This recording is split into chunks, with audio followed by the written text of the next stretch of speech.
서울 지역의 주택 시장이 최근 과열되자 정부는 어제 투기 지역을 추가로 지정하는 등 부동산 대책을 발표했습니다. 박원순 서울시장이 여의도와 용산 개발 계획을 전면 보류하겠다고 밝힌 지 하루 만입니다. 서울시와 정부가 다시 부동산 시장 안정화에 나섰다고 볼 수 있는데 과연 어느 정도나 효과가 있을까요? 권대중 명지대 부동산대학원 교수와 좀 더 자세하게 짚어보겠습니다. 안녕하십니까? 안녕하세요. 네, 교수님. 네. 그동안 정부는 대출 규제 등 투기 수요 억제에 집중해오지 않았습니까? 네. 물론 어제도 투기 지역, 투기 과열 지구를 추가로 지정하기는 했습니다만 동시에 공급 대책도 함께 발표를 했어요. 그렇죠. 이번에는 이제 그 규제와 공급을 투 트랙 작전을 쓴 것 같습니다. 지금까지는 계속 공급과 수요를 동시에 억제했거든요. 네. 근데 이번에 이제 30만 가구 정도를 공급하겠다고 공급 정책도 내놨습니다. 어제 나온 대책을 보면은요, 투기 지역이 종로구, 중구, 그다음에 동대문구, 그리고 동작구까지 4군데를 투기 지역으로 추가 지정을 했습니다. 네. 이렇게 투기 지역을 지정하게 되면은 대출이 한 건으로 제한됩니다. 아하. 그리고 이제 대출 만기 연장이 안 됩니다. 그다음에 이제 투기 과열 지구는 그동안 이제 청약 과열이 되었던 하남시나 광명시가 이번에 그 대상이 됐습니다. 이 지역은 몇 달 전에 그 청약 과열이 30대 1, 50대 1씩 갔던 네. 지역입니다. 그리고 특히 이제 광명시 같은 경우는 철산 주공아파트 재건축 때문에 또 오르기 시작했어요. 이게 투기 과열 지구가 되면 대출 규제뿐이 아니라 이제 재건축 조합원 네. 지위양도 금리도 있고요. 여러 가지 제한을 많이 받습니다. 뿐만 아니라 이제 그 구리시나 또는 수원 광교 그리고 세 군데를 또 조정 대상 구역으로 지정을 했죠. 이런 지역 같은 경우는 이제 역시 또 대출이 제한되면서 양도세 중과세가 적용이 됩니다. 그래서 이번에 9군데를 추가로 지정하면서 정부가 규제를 계속적으로 하겠다는 의지를 표명했고요. 네. 그러면서도 이제 서울 지역에 가까운 지역, 수도권 지역에 30만 가구를 공급하는 택지를 공급하겠다 이렇게 발표를 했습니다. 네, 말씀하신 투기 지역과 투기 과열 지구 등에 대해서는 오늘부터 규제가 시작된다고 그렇습니다. 됩니까? 오늘부터 네. 바로 이제 적용이 됩니다. 실제로 효과가 있을 것으로 보십니까? 우선은 좀 더 시적절하게 나왔어야 되는데 좀 늦은 감이 네. 있습니다. 사실은 박원순 서울시장이 용산이나 여의도를 계획 개발하겠다고 하면서 가격이 오르기 시작했는데요. 그 오르기 시작하기 전에 바로 직전 나왔어야 돼요, 사실은. 근데 이미 가격이 다 오른 상태에서 나와서 얼마나 효과가 있을지 모르겠습니다만은 이미 서울 25개구가 전부 투기 과열적으로 묶여 있고요. 이미 11군데가 투기적으로 묶여서 네. 묶여 있는 상태에서 규제를 받는 상태에서 가격이 올랐기 때문에 이번에 추가 지정한 것도 역시 마찬가지로 어떤 개발 호재가 있거나 또는 시간이 지나면 규제의 약발이 좀 약해져서 가격이 네. 오를 조짐도 있습니다. 네, 용산과 여의도 개발 계획을 전면 보류한 부분에 대해서 한번 다시 짚어보죠. 네. 서울시가 그렇게 발표를 하긴 했습니다만 이게 말씀하신 대로 너무 늦었다는 평가도 있고요. 실제로 전면 보류는 아니기 때문에 네. 언젠가는 다시 개발 계획이 추진될 거다 이렇게 예상하면서 일단 기다려보자 네. 이런 심리가 작용할 수 있지 않겠습니까? 그렇죠. 아무래도 이제 부동산 투자는 미래 가치가 있는 현재 가치로 거래되거든요. 네. 그러니까 미래를 보고 투자하기 때문에 아마도 이 박원순 시장이 재임하는 기간 동안에 첫 삽을 뜨기는 어렵습니다. 특히 용산 같은 경우는 이제 국고무지가 많아서 국토부와 긴밀한 협의가 돼야만 되고 또 이제 국가 기관 산업을 개발하는 경우에는 이거 예비 타당성 검토나 이 타당성 분석을 해야 되기 때문에 시간이 많이 걸리고요. 그다음에 여의도 계획 개발 같은 경우는 어쩌면 빨리 진행되면 계획이 빨리 결정나면 박원순 시장 재임이 이제 앞으로도 4년 더 남았기 때문에 첫 삽을 뜰 수도 있습니다. 근데 이게 이번에 취소된 게 아니고 보류됐지 않습니까? 그래서 사람들은 이게 깨끗하게 말끔하게 정리된 건 아니라고 생각해서 불씨는 남겼다고 봐야 됩니다. 네.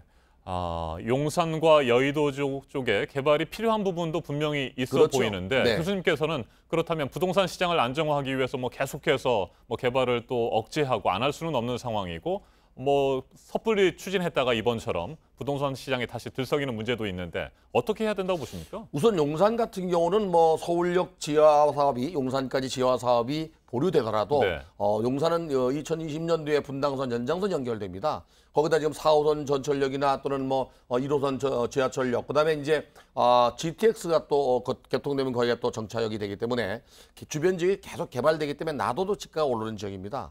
또 여의도는 이제 그동안 재건축을 진행했던 시범 아파트가 있습니다. 이렇게 새로운 환경으로 바뀌고 있기 때문에 나도도 집가가 올라가는 지역인데 여기다 이제 기름을 부은 꼴인데요. 어차피 도시가 슬럼화되면은 새로운 환경으로 바꿔야 되는 것은 당연합니다. 그러나 이제 이렇게 가격이 오르는 시점에 개발 계획을 내놓은 게 잘못인데요. 그 이전에 이거 가격을 통제할 수 있는 뭐 토지거래 허가구역이나 이렇게 그 강도 높은 규제 정책을 내놓고 계획을 발표하든지 아니면 계획을 발표하고 바로 가격이 오른다면 바로 규제에 들어갔으면 이렇게 가격이 많이 오르진 않지 않겠나 이런 생각이 듭니다. 네, 1년 전 8월 2일입니다. 네. 문재인 정부의 파리 부동산 대책이 처음 나왔고 그 이후에도 꾸준히 추가 대책들이 나왔습니다. 어제도 뭐 827 부동산 대책이 네. 나왔다고 볼 수 있는데 이 부동산 대책들이 어느 정도 성과를 거두고 있다 보십니까? 앞으로도 뭐 성과 가능성이 있다고 보십니까? 어떻게 보세요? 우선은 파리 대책 1년을 지나면서 그 문재인 정부의 부동산 정책이 절반의 성공이라고 제가 이야기한 네. 적이 있는데요. 그 이후에 박원순 시장의 개발 계획 발표로 이게 희석됐다고 봐요. 아하. 사실은 규제는 계속했는데 그 성과는 크지 않았다. 왜 그러냐면 서울 전역의 가격이 다 올랐고요. 심지어는 뭐 1.5배, 2배씩 올랐거든요. 오르는 상태에서 규제를 계속 내놓는 거는 온당치 않거든요. 사실은 가격이 오른다는 것은 수요가 많거나 공급이 부족하다는 얘기거든요. 그러면은 공급을 늘리는 정책도 필요하고 수요를 분산하는 정책도 필요한데 이번에 결국에 이제 수요 공급 조절을 과정에서 이제 공급을 늘리는 정책을 내놨는데 사실 이번에 공급 정책도 1, 2년 만에 그 입주할 사항은 아니고요. 네. 적어도 이번 그 정부가 끝날 시점 돼야 입주하지 않겠나. 너무 늦은 감이 있습니다. 네. 고강도 부동산 규제를 뭐 계속해서 내놓는다고 하더라도 뭐 이미 부동산 시장에서는 내성이 생겼다. 그렇죠. 이런 평가도 나오거든요. 네.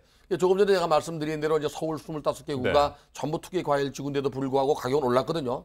규제를 한다고 해서 가격이 오르지 않는 건 아닙니다. 물론 이제 과세로 규제한다고 하더라도 이 세금을 내는 것보다는 부동산 가격이 오르는 게 더 크거든요. 네. 그러다 보니까 가격은 개발이 있는 곳에 또는 미래 가치가 있는 곳 쪽으로 쏠려서 상승하게 됩니다. 네, 서울과 수도권 지역의 부동산 시장은 뭐 계속해서 들썩거린 반면에 네. 지방에서는 부동산 시장 침체를 얘기하고 있습니다. 그래서 오히려 부양 정책이 필요한 것 아니냐 이런 얘기도 나오는데 그 필요성이 있다고 보십니까? 이번에 정책 중에서 부산의 기장군 정도만 조정대상 그것도 해제했거든요. 네. 나머지는 그대로 놔뒀는데 지금 경상남북도나 더 충청남북도, 강원도 같은 경우는 부동산 시장의 미분양이 적치하고 있습니다. 미분양 그 물량이 7월 말 현재 6만 가구 넘어섰어요. 6만 9천 가구 가까이 된다는데 이번 그 아쉬운 점은 그 지방의 경제가 어렵고 또 미분양이 쌓이는 그 대책이 나오지 않은 게 좀 아쉬움이 있습니다. 지방은 점점 더 부동산 시장은 양극화가 벌어지면서 어려움이 있을 거라고 생각이 됩니다. 네, 한 가지만 더 여쭙겠습니다. 정부의 추가 부동산 대책이 나온다면 어떤 게 있을까요? 아무래도 이제 종합부동산세는 9월 달에 여야 합의회에서 이제 개정이 되겠지만은 보유세 인상 정도가 나올 수 있는데요. 이거는 네. 조세 반발이 있을 수 있습니다. 이건 1가구 1주택자에게도 과세가 되기 때문에 반발이 있을 수 있는데 물론 또 조세 전가도 있을 수 있습니다. 근데 김현미 장관이 지난주에 말씀하신 대로 공시지가 현실화 방안, 공시가격 현실화 방안을 좀 내놓고 있는데 아마도 어느 정도 그걸 현실화시켜서 과세로 조금 규제하지 않겠나. 그 이상의 규제는 거의 다 나왔습니다, 이제. 네, 네. 알겠습니다. 권대중 명지대 부동산대학원 교수였습니다. 말씀 잘 들었습니다. 감사합니다.